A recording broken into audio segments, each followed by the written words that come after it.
Good morning বন্ধুরা, ঠাকুর ঘর থেকেই আজকে আমরা ব্লগটা স্টার্ট করলাম। তো সকালবেলা সমস্ত রকম যা যা কাজ থাকে বাসি সব হয়ে গেছে। এই গরমের মধ্যে আর মনে হলো না যে তোমাদের সাথে সেই সব বাসি কাজ শেয়ার করি, কারণ ঘর ঝাঁট দিতে দিতেই অবস্থা খারাপ। আর দেখেছো কি পরিমাণে রোদ্দুর উঠেছে, পুরো যেন ঝলসে দেবে সব কিছু। কেউ বলবে এটা শরৎকালের আকাশ, কোথাও এক ফোঁটা পেঁজা তুলোর মতো মেঘ নেই গো, শুধু রোদ্দুর। আর যদি রোদ্দুর না থাকে তো শুধু মেঘলা আকাশ, বৃষ্টি, নিম্নচাপের যে আকাশ সেই আকাশ। এই হলো ব্যাপার। তো চলো তোমাদের সাথে গল্প করতে করতে আমি ঠাকুরের বাসনগুলো আগে মেজে নিই, কারণ ঠাকুরটাকে জল দিতে পারলে তবে যেন শান্তি।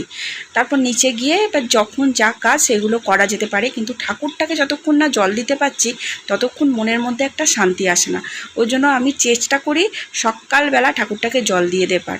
আর যেদিন দিতে পারি না, কোনো কাজে আটকে যাই, তো সেদিন দেখবে আমার পুজো করাই হয় না। ছেলেকে বলি যে তুই স্নান করে পুজোটা দিয়ে দিস, এই হয়। আর কালকে আমি বিকালে একটু বেরিয়েছিলাম, তুলসী গাছটায় জল দিতে পারিনি, ব্যাস দেখো কেমন ন্যাতা ন্যাতা হয়ে গেছে। আজকে আবার ভালো করে 2 ঘটি জল দিয়ে দিলাম। তারপর ঠাকুরকে ধূপ দেখিয়ে, আজকে যেহেতু মঙ্গলবার অতটা পুজোর ঝামেলা নেই, কিন্তু ওই হনুমানজির একটু বই পড়লাম, ঠাকুরকে ধূপ দেখালাম, ঠাকুরকে খেতে দিলাম, তুলসী তলায় জল দিলাম, এর থেকে বেশি কিছু আমি পারি না। সূর্য প্রণাম করলাম, ব্যাস এতেই আমার ঠাকুর রোজ ঠাকুরের কাছে যে একটুখানি বসা সেটা হয়ে যায়। আর বসবো কি, টিনের চাল, যে পরিমাণে গরম না ঠাকুর ঘরটা, যে কি বলবো, ঠাকুরের প্রতি ভক্তি কোথায় পালাবে, এতটাই গরম। তো দেখো আমি তুলসী গাছে জল দিয়ে ধূপও দিয়ে দিয়েছি আর সূর্য প্রণামও করে নিচ্ছি। আর এই সকালবেলায় ইনডোর প্ল্যান্টগুলোকে আমি নিয়ে এসেছিলাম স্নান করাবো বলে, কারণ ওদেরও না দেখছি এই রোদ্দুরের মধ্যে থাকতে থাকতে শুধু গাছের গোড়াটায় জল দিলে হচ্ছে না, একটু বেশ ভালো করে এদেরকে স্নান করিয়ে দিলে এরা বেশ সতেজ হয়ে যাচ্ছে। তো 4টে টবকেই আমি ওপরে নিয়ে গিয়েছিলাম, ভালো করে প্রত্যেকটাতে জল দিয়ে নিচে আবার যে যার জায়গায় রেখে দিলাম। আর বাসি জামাকাপড়গুলোকে কাচবো, একটু বেলা হলে কাচবো, ওগুলোকে মেশিনে দেবো, অনেকগুলোই আছে তো ওই জন্য মেশিনে দিয়ে দেবো। আর আজকে টিফিনে কালকে রাত্রিবেলা যখন ফিরেছি তখন আমি একদম পাউরুটি কিনে এনেছি। তো সেই পাউরুটি আজকে টিফিনে আমি আর ছেলে খাবো। তো ছেলে খাবে জেলি দিয়ে, কিন্তু আজকে আমি পাউরুটিটা খাবো অন্যভাবে। অনেক দিন ধরে খেতে ইচ্ছা করছে সেইভাবে পাউরুটি খাবো, কিন্তু খাওয়ার হচ্ছে না। তো আজকে ভাবলাম আমি তো নিজের জন্য আজকে সেইভাবেই খাবো, কারণ আমারও তো জেলি বাটার দিয়ে, যদিও বাটার গোলমরিচ দিয়ে পাউরুটিটা খেতে ভালো লাগে, কিন্তু জেলি দিয়ে আমার অতটা ভালো লাগে না। অন্য মিক্স ফ্রুটটা তো একদমই ভালো লাগে না, তবু এই ম্যাঙ্গোটা ভালো লাগে আমার।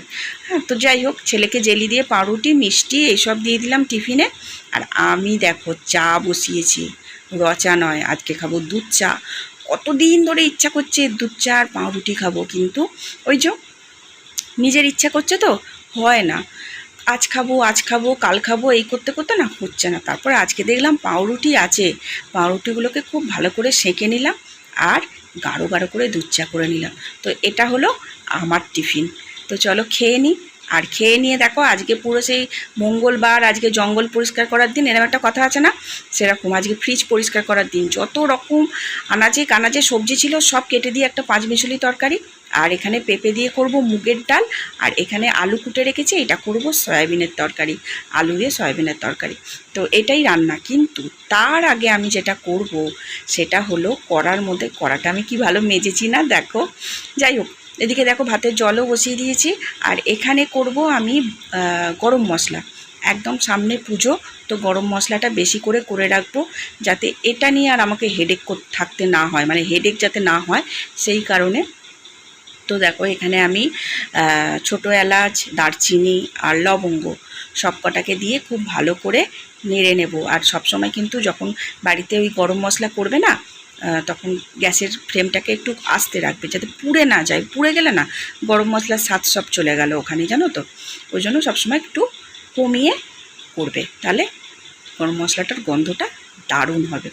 এখানে দেখো একটু ভালো করে এগুলোকে ভেজে নিয়ে তারপর আমি দিলাম এখানে প্রায় 3 থেকে 4 চামচ ধনে, গোটা ধনে, ঠিক আছে। এরপর গোটা ধনেটাকে ভালো করে নাড়াচাড়া করে গোটা ধনের অর্ধেক দেব জিরে, ওই ধরো 2 চামচ মতো জিরে দিলাম। আর দেব প্রায় 6-7টা তেজপাতা ভালো করে কুচিয়ে তেজপাতাটাও দিয়ে দিলাম। দিয়ে এবার এইগুলোকে খুব ভালো করে একটু নেড়ে যখন খুব সুন্দর গন্ধ বেরোবে তখন নামিয়ে ঠান্ডা করতে দেব। আর আমি এখানে মুগের ডালটাকে ভেজে নিচ্ছি। আর ওদিকে যেহেতু বললাম না ভাতের জল বসিয়েছি, জলটা গরম হয়েছে, সেই জলটা দিয়ে মুগের ডালটা ভালো করে ধুয়েও নেব। ধুয়ে তারপর ডালটা বসাবো। তো চলো, ডালটাকে দেখো গরম জলটা দিয়ে দিলাম। দিয়ে এবার ডালটাকে নাবিয়ে রেখে আমি ভাবলাম আগে পাঁচমিশালি তরকারিটা করে নিই। হ্যাঁ, পাঁচমিশালি হবে। বরবটি আছে, আলু আছে, বেগুন আছে, আর গাজর আছে, আর তোমার আছে বড়ি। হ্যাঁ, পাঁচমিশালি হয়েই যাচ্ছে। তো ওইটা 5 ফোড়ন আর হিং ফোড়ন দিয়ে ওই পাঁচমিশালি তরকারিটা আমি বসিয়ে দিলাম। বড়িটাকে ভেজে তুলে রাখলাম। তারপর আমি সমস্ত রকম সবজিকে এর মধ্যে দিয়ে ভালো করে নাড়াচাড়া করে নিয়ে, এর মধ্যে আমি কোনো রকম মশলা দিই না। অনেকে আদা দেয়, টমেটো দেয়, অনেকে অনেক কিছু দেয়, তবে আমি এর মধ্যে কোনো রকম মশলা দিইনি। শুধুমাত্র নামানোর আগে একটু ভাজা মশলা, মানে জিরে, ধনে, শুকনো লঙ্কাকে শুকনো খোলায় ভেজে যে ভাজা মশলা হয় সেই ভাজা মশলা দিয়েছিলাম, আর অল্প ঘি দিয়েছিলাম। আর ওই যে হিং ফোড়ন দিয়ে বসিয়েছি, তো ওতে না এই তরকারিটার গন্ধটা খুব সুন্দর হয়। তো তরকারিটা ওখানে নুন দিয়ে চাপা দিয়ে রেখে এসেছি, মানে নুন দিইনি, শুধু ভাজতে দিয়ে এসেছি। আর এখানে আমি দেখো সমস্ত রকম বাসনগুলোকে ভালো করে মেজে নিচ্ছি। এগুলো সেই সকালের চা খাওয়ার বাসন হয়নি জানো মাজা আজকে। ভাতটাও বসিয়ে দিয়েছি। আর এখানে আমি সমস্ত রকম মশলাপাতিগুলো দিয়ে দিচ্ছি। তো লবণ দেব, চিনি দেব, লঙ্কা গুঁড়ো অল্প, হলুদ গুঁড়ো দেব, আর জিরে গুঁড়ো দেবো, ব্যাস। আর কিচ্ছু এর মধ্যে পড়বে না। এবার খুব ভালো করে নাড়াচাড়া করে নিয়ে যেটুকু পরিমাণ জল রাখে জল দেব। আর এই দিকে দেখো আমার কিন্তু গরম মশলাটা ঠান্ডাও হয়ে গিয়েছিল, আর সেটা আমি বেটেও নিয়েছি। তারপর আমি এয়ারটাইট কৌটোর মধ্যে ভরে রেখে দিয়েছি। আর বন্ধু তোমাদের কি বলবো, এত সুন্দর গন্ধ এই গরম মশলার। যতই বাইরে থেকে কিনে গরম মশলা ইউজ করো, বাড়িতে একবার গরম মশলা এইভাবে করে দেখবে, অপূর্ব গন্ধ বেরোয়। তো দেখো এই গরম মশলা রেখে দিয়েছি। এবার আমার পুজোয় নো টেনশান, নো চিন্তা। আর এখানে দেখো আমার সমস্ত রকম সবজি দেখলাম মোটামুটি সিদ্ধ হয়ে গেছে, কিন্তু জলটা একটু মরাবো। মরিয়ে তারপর এর মধ্যে ঘি আর ভাজা মশলা দিয়ে নাবিয়ে নেব। আর এখানে আমি বসিয়ে দিলাম তরকারিটা হয়ে যাওয়ার পর ডালটা সিদ্ধ হচ্ছে, মানে একটা সিটি মারলেই হয়ে যাবে। তো দিয়ে তারপর আমি এখানে সয়াবিনটাও সেদ্ধ বসিয়ে দিয়েছি। মানে এই গরমের মধ্যে না রান্নাঘরে বেশিক্ষণ থাকা যাচ্ছে না, এত কষ্ট হচ্ছে। কি গরম ফেলেছে, পুজোর কোনো আনন্দই হচ্ছে না। এক তো মানে কি বলবো, বাইরের পরিস্থিতি পুজোর আনন্দ করার মতো নয়, সেটা তো তোমরা সবাই জানো। আর দ্বিতীয়ত এই গরমটা মানে মানুষকে পুরো মাথা খারাপ করে দিচ্ছে জানো, এতটাই গরম পড়েছে। তো এখানে দেখো আমি আলুগুলোকে ভালো করে লাল লাল করে ভেজে নিয়ে আগে থেকে আদা আর টমেটো বেটে রেখেছিলাম, সেটাও দিয়ে দিয়েছি। দিয়ে সয়াবিনগুলো দিয়ে এখানে হলুদ গুঁড়ো, লঙ্কার গুঁড়ো, অল্প জিরে গুঁড়ো আর কাশ্মীরি লঙ্কার গুঁড়ো দিয়ে ভালো করে মশলাটাকে কষিয়ে নিয়ে জল দিয়ে দেবো। জল দিয়ে চাপা দিয়ে রাখবো, অল্প জল দেবো কিন্তু। চাপা দিয়ে আলুটা সেদ্ধ হলে তারপর পরের কাজ, ঠিক আছে? তো দেখো এখানে কিন্তু আমার খুব সুন্দরভাবে আলুগুলো সিদ্ধ হয়ে গেছে। প্রায় 5 মিনিট থেকে 6 মিনিট পর তোমাদের দেখাচ্ছি। কমানো ছিল গ্যাসটা, তো আলুগুলো খুব সুন্দর সিদ্ধ হয়ে গেছে। এবার যে পরিমাণ জল লাগবে, মানে একদম গঙ্গা জল করে ফেলবো না যেহেতু ডাল করছি, যে পরিমাণ জল লাগবে সেই পরিমাণ জল দিয়ে একটু নাড়াচাড়া করে ওপর দিয়ে ঘি আর আমার তৈরি গরম মশলা দিয়ে নামিয়ে নেব, ব্যাস। তাহলেই সয়াবিনের তরকারি একদম কমপ্লিট। এবার শুধু ডালটা সাঁতলাবো।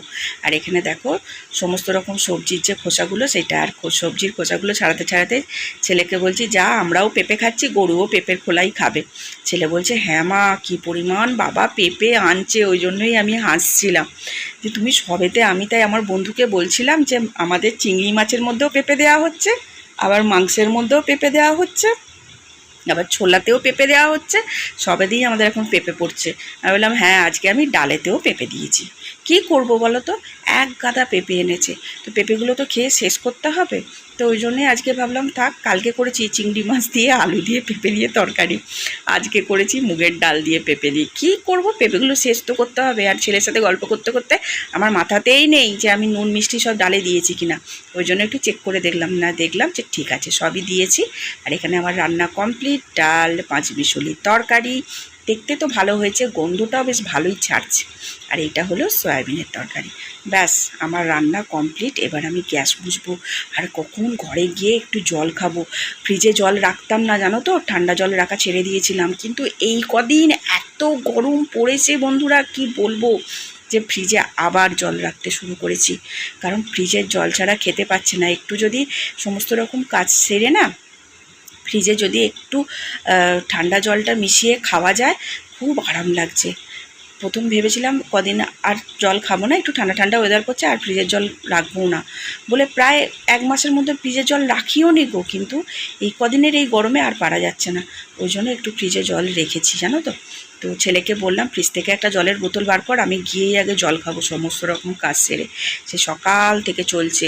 আর সংসারের কাজটা কম বলো, যাদের হেল্পিং হ্যান্ড মানে কাজের লোক থাকে তারা অতটা বোঝে না গো, কিন্তু যাদের কাজের লোক নেই না তাদের পুরো নাজেহাল অবস্থা হয়ে যায় সারাটা দিন ধরে, একটার পর একটা। তুমি কি এই কটা বাসন মেজে শান্তি পাবে? এরপর খাওয়ার বাসন মাজতে হবে, তারপর আবার রাত্রের রান্না, রাত্রের খাওয়ার বাসন, মানে কত কাজ গো, মানে বিরক্ত লেগে যায়। তো চলো এখানে এখন আমি রান্নার জলটাও ভরে নিচ্ছি আর জানলা ফাল্লাও বন্ধ করে দিচ্ছি, কারণ আর রান্নাঘরে আসবো না। রান্নাঘরের কাজ এই বেলার মতো মিটে গেছে, তবে সয়াবিনের তরকারিটা অনেকটাই করা আছে। তো চলো আজকের ব্লগটা আমি এখানে শেষ করলাম। সবাই খুব ভালো থেকো, সুস্থ থেকো।